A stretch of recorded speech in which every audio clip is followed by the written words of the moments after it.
right, we are live. All right, folks, and we are back. Well, I'm back, and you're listening to Algo Factory Tech. And guys, if you're listening to us on YouTube, you're wondering if this is for you. Well, we're going to show you what this is all about.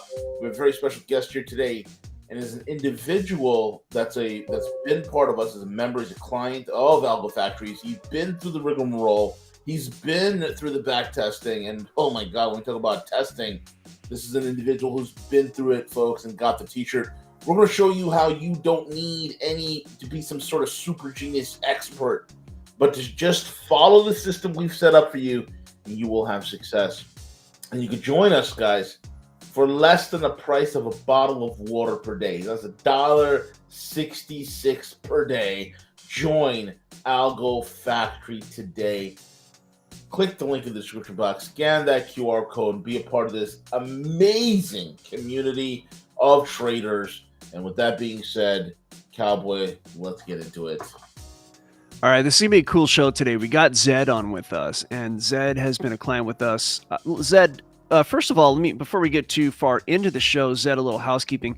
You might hear an echo right now because you are on Telegram as well. So if you go to Telegram and open up the window where the show is, then you might want to turn the volume down on that. And if you've been hearing an echo, that's why. But while Zed's doing that, I'm going to go ahead and introduce the show here. Zed's remarkable when it comes to his work ethic. Okay, so we have some clients who they're not always so active in Telegram, but you know that they're working, right? Like they got this going on, they got that going on, and you'll hear them once in a while, that kind of thing. So that we do have Zed here who represents that, and we had no idea that he was in the background kicking ass. I mean, like, this guy got more back tests done than anybody else I know of, like right now. 1,600 plus back tests. So he's developed his own algorithm, and he has tested it 1,600 times. It takes a while to do that, just so you understand, like, depending on your scenario, even if you don't have a job, 200 back tests can take easily a week or two, easily. And that's if you're doing it a lot. It depends on your back test. It depends, it depends on a lot of things, right? So that's a work ethic that is going to get somebody successful in trading.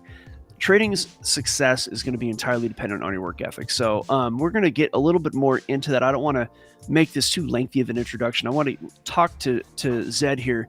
First of all, Zed, did you get the echo at all? And if you did you get it fixed? I haven't had an echo so far. Well, that's lovely.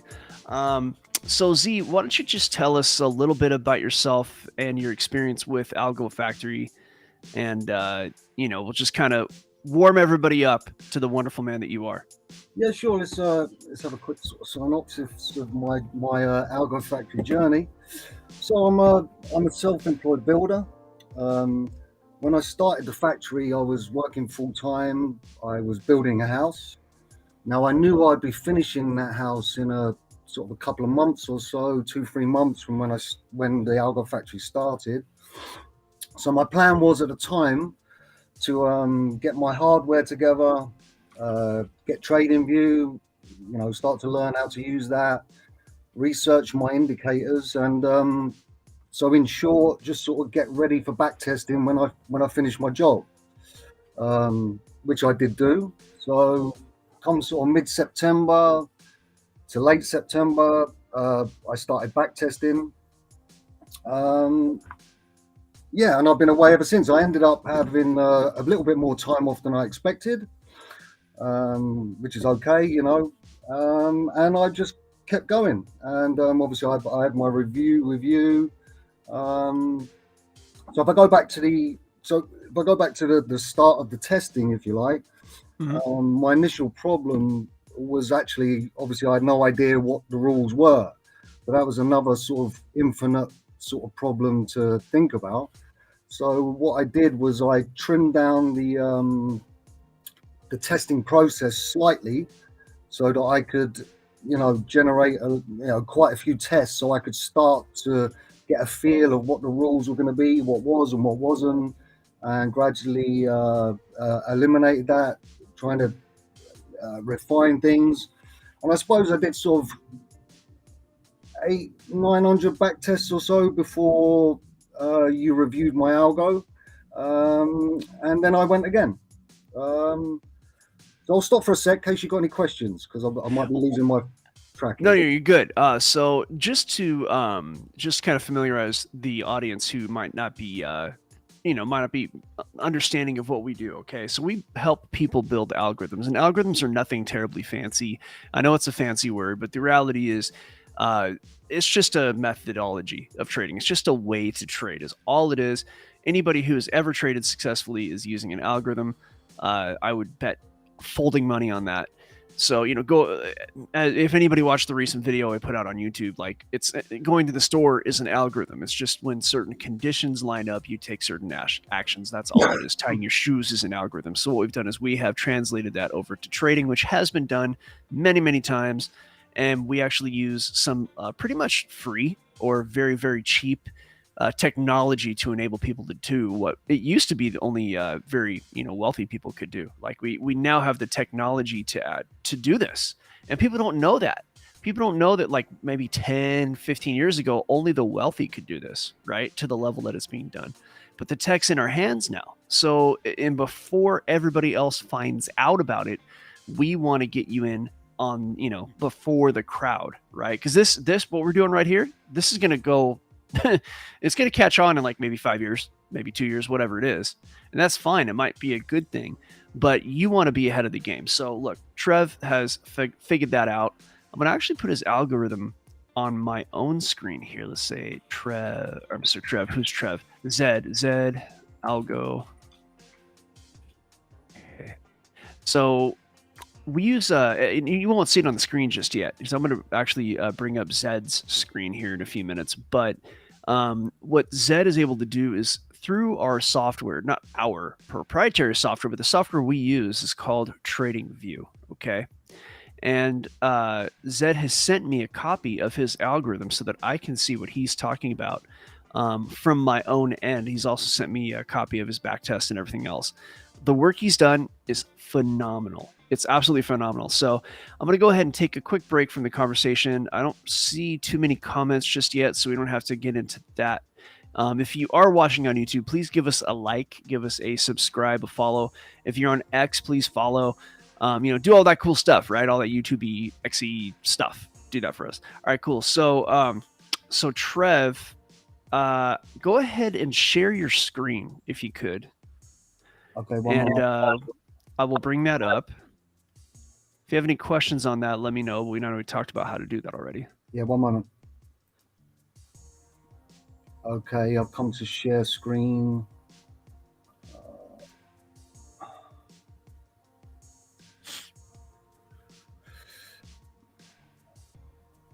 Yeah, I've gone to share screen, Cowboy, and it's close what to share screen. So when you share a screen, you'll have on the top your tab, like your browser tab, or a window, or an entire screen. Those are your choices. So you can click on, click on window. That might be the best way to go. And it'll bring up at a minute, I've got three. I've got Brave tab, Windows, and entire screen. Yeah, I would go with maybe window. Okay, yeah, okay. Now I can see three things up. Mm-hmm. Two of them are mine, and one is you. So so am I going to share my algo? Yeah, share your algo. Okay, have you got that? Oh, hold on. Not just yet. There it is. I see it. Okay, so we're looking at the algo here right now. Okay, so on the left is Trev's algorithm, and this is pretty big. Let me see if I can rearrange the screen to make this a bit more visible. Do I like this? We'll go with this. So yeah, this is the algo, and you're looking at a bunch of squiggly lines. If you're the audience, like, what are these lines? These are charts, and these are 3 different time frames. Okay. So basically when you trade, the top, where you see the candlesticks that are, what is that? Orange and green. Those are that's your price. That's like what everybody looks at when they trade.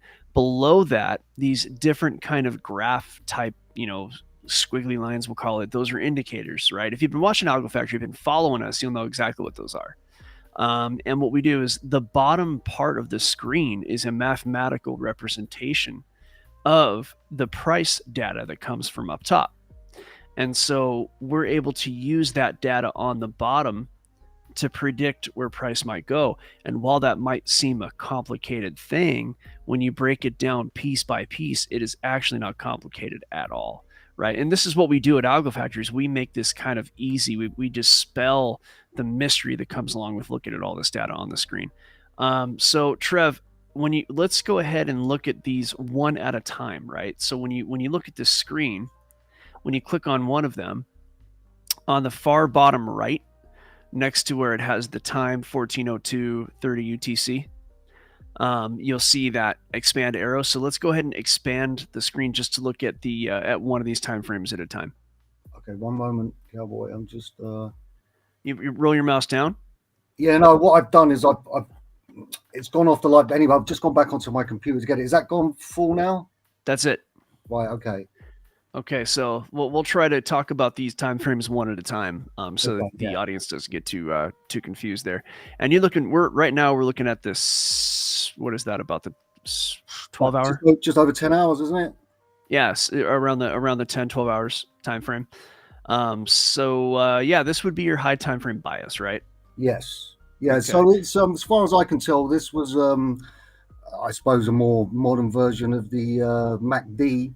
The only, when I overlay it, the sort of big difference, apart from the style of the slow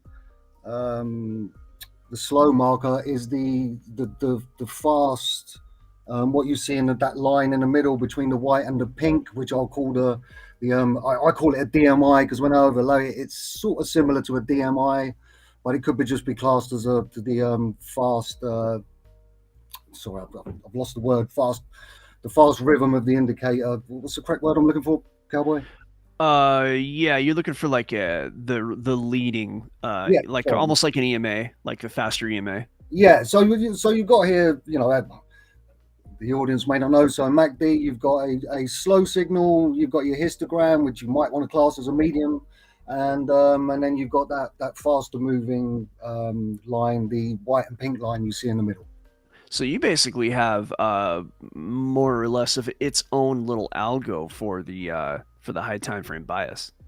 Yeah, there are a lot of different elements, which as I go through my rules, everybody will see how that relates to my rules, if you like. Yeah, and the algo at large. Yes. Got you. Okay, good. And then on the bottom you have ADX. That's just for trend, right? If you're above 20, there's a trend. If you're below 20, there's not as much of a trend.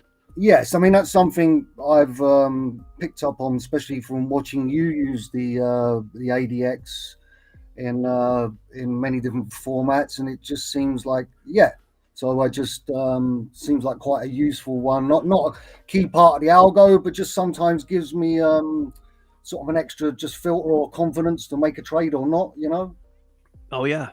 No, ADX is good like that. That's a great algo for a great indicator for that. Okay, so is this something where let me guess, right? So you have your rules for the high time frame bias might be for the histogram. First of all, the white has to turn to pink, or the other way around, right? So you have that. The algo isn't necessarily, like say, it's the bias. It's not necessarily centered. I mean, an algo, it could be in many regards, but the key to the algo is the middle time frame, the RSI equivalent, the Trendillo. Obviously, all the things you're talking about, I do are obviously coming into, but it's not the key. It's the bias, if you like. But yeah, sure. I've got. I mean, in a minute, maybe I'll go through my rules, and then you in general, and then maybe you want to go and pick through those and tell me what's right, what's not right, and this, that, and the other. But yeah, certainly. So the the outside trend, the histogram, the bars on the histogram. I mean, there are many different many different combinations, which I'm using. Yes. Okay, so now the way with algos, the rules are going to have to be the same every single time, right? So I mean, it's okay to have different combinations. That's fine as long as they're the same every time. If you take my meaning, I know that sounds crazy. Yes. So what rules do you have for the high time frame bias? Okay, can I relate that to the actual middle time frame to my okay, here we go then. Right, so in if you like, rules number one, if you like, my preferred rule, in which there could be, you could say, is three sections. So Okay. the supreme scenario, if you like, is that the X trend, the slow moving X trend, I'll be taking a trade in the direction of the overall trend, but at the same time, I mean, this is in ideal conditions. I'd like to see the histogram drop negative below the line, and Hmm. then be reversing to come back up. And with As it is right now. yeah, sort of, as you can see there in the middle, really, that's a great example. Except that the actual X trend itself has dropped below the line. So if we imagine it had just continued, and it was still just so that we don't have that complication for a minute, because that's part of another part of the rule sections. But if that had just continued as a bullish trend, and the histogram had come nicely down below that zero line, and it was coming back up, and I've got a nice signal from my faster move, and then obviously with my with the keys, which is on the middle time frame, that would be the supreme condition for this algo, if you like. So for that condition to occur, the histogram is already flipped, right? The last candle on those yellow bars, they become light yellow. Okay, yeah, That's yeah, yeah, basically your MACD. So that histogram is already turned to the bull side. What yeah. else Hmm. needs to turn? Yeah, but at that point, there's no guarantee it's going to continue down. Right, or that it So, won't continue down, right? no, well, according to the histogram, but we're looking at the right hand side of the screen. It's it's say if we look into the middle of the screen there, after that white signal, obviously we've got much more. Actually, it's not a good example, because the X trend has continued, but yes, I mean that's the basis of it, is for the supreme condition. But I wouldn't like to see the X trend come down, if you like, necessarily. Let's define which one of these is the X trend. Is it the yellow, the I'm, green? I mean, I'm not yellow, calling the pink. So I'm calling the X trend. What you're seeing is the blue, and it's like the like the grill at the back, the Yes. large part, the blue part, which then turns yellow as it drops below the negative line. So that's what I'm calling the X trend. Okay. And the histogram, is obviously the histogram, and I'll call the fast moving the DMI, or fast moving. Yeah. Okay, so ideally the X trend, which is that empty grill that looks like a roller coaster on the top here that now has gone down, you want that to actually flip.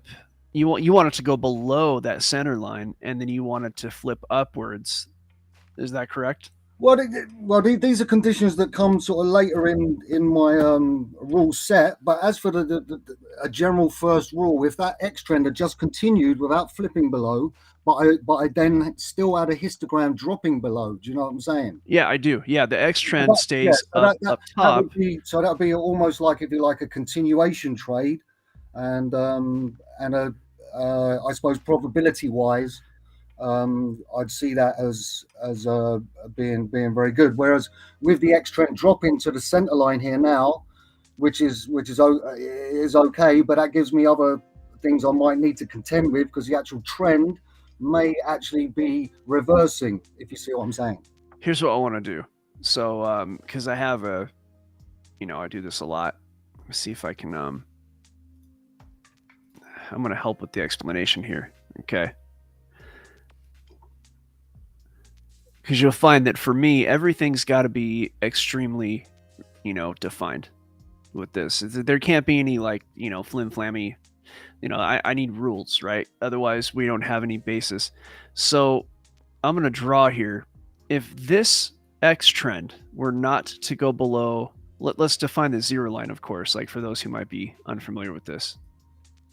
You have this zero line right here. If this X trend were to not dip below the 0 line and go like this is a continuation trade for you?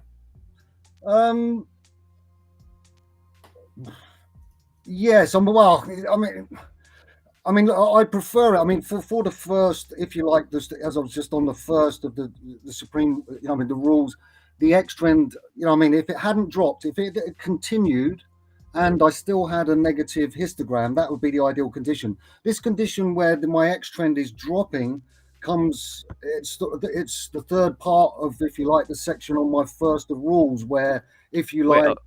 Let's do this. So if I go back in time, I'm going to put a vertical Okay, here. yeah. That's it. Would this be your supreme condition right here? Yeah, something like that. Yeah. So okay. So you want the X trend to stay above and not be decreasing. Yes. And then you want this histogram to cross above, and that's your supreme condition. Yeah, and that's what I'm calling a continuation on the trend, if you like. So I'm more confident if the trend's continuing that yes. And with this trade, generally, I might have a slightly wider stop, but I might be looking for a longer R&R with this condition. So in essence, your X trend is going to determine long or short. Yes. In essence. And then now, like for example, right here, you have your X trend up until it starts to fall. Oops, let me undo what I just did. Let me get rid of my arrow here. So up until this X trend starts to fall right there, what about when the histogram stays above right here? Do you have any formula for? Yeah, but okay, so that's part B of this rule section, is that, okay, so the histogram's positive. Sorry, the X trend is positive. Now, if my so here's your X trend positive right here. In the blue, yeah. Right there. Yeah. And I do have a rule. A part B of this rule is it is positive, but so this trade, I would be trading against the trend, and I'll be looking for a much shorter trade, and maybe with a smaller stop. So I'll be looking for the dark blue bars on the histogram, and my DMI signal. Now, there's not as many of these trades because they're much riskier, because if there are going to be small reversals, then but the trend is still positive, that it's not going to move far. And if I do so I will be referring much more, obviously, with this, to my Trendillo, my SMI, and my center of gravity as to this trade. It's a riskier trade. Sure. Yeah. So what I'm asking here is that when these histogram bars turn dark blue, this is when we're going to look for like a very kind of a counter trend short, like trading a short against this long X trend. The histogram bar turns a darker color, and you're going to take a short, which you can see would be profitable, right? I mean, that's pretty good. I mean, obviously, let me remind the audience that we're on a high time frame here, so if I were to section this off, you're going to have a number of shorts on the lower time frame here. You're going to have a lot of time to take these trades, right? But you're also going to be hyper aware that trend can end, right? Yeah. So I mean, obviously from the histogram in the dark blue, I would like it to come down to a little bit in a negative, and then I'll be looking for. Once that histogram's gone negative, obviously, then I'm looking to if I was live, I'll be looking to get out the trade. But obviously, but with this rule section, obviously, I'll be looking for much smaller move, but I might be looking to get a much tighter stop, and I'll be using other aspects of my algo to determine that. Well, let's take an example back here, and then we'll probably go off of X and YouTube. Again, this is this kind of look here is going to have a lot of people wondering, man, this is like technical. I'm gonna have a hard time with this. Not at all. This is something that Zed here has built up to. And so, trading is not something you just do today. You don't just jump in and say, hey, I'm going to trade, No. It takes a little time to learn. And, if you have the ability to recognize patterns, then all this stuff to you on the screen, even though it seems complex, it's actually not going to be complex. This is something that you slowly build up to. Depending on your skill level, it might take you days. You might get it right away. It might take you days. It might take you weeks, right? But if you have determination, this is going to come to you relatively easy, understanding how to read all these things. And this is, what we're using here, by the way, this X-Trender, puppy therapy, this, yellow and blue. This is kind of a custom indicator built. Probably, I'm guessing it's built by one of the members of the TradingView community. So there are far simpler indicators out there. This is, once you kind of master, and it doesn't take long, once you master these simpler indicators, then these kind of ones that appear to be a bit more complex, they're really not that complex. This indicator is basically a combination of 2 or 3 other indicators. So don't let this stuff scare you if you're out there in the public. This stuff is actually very easy to grasp. And on top of that, before we go here, just so you understand, like, the Gorilla and I are in Telegram. I mean, people are talking to me in Telegram at 10, 9, p.m. For some people it's 2 a.m. I trade very commonly the European session, like the London Open. So I'm in there trading.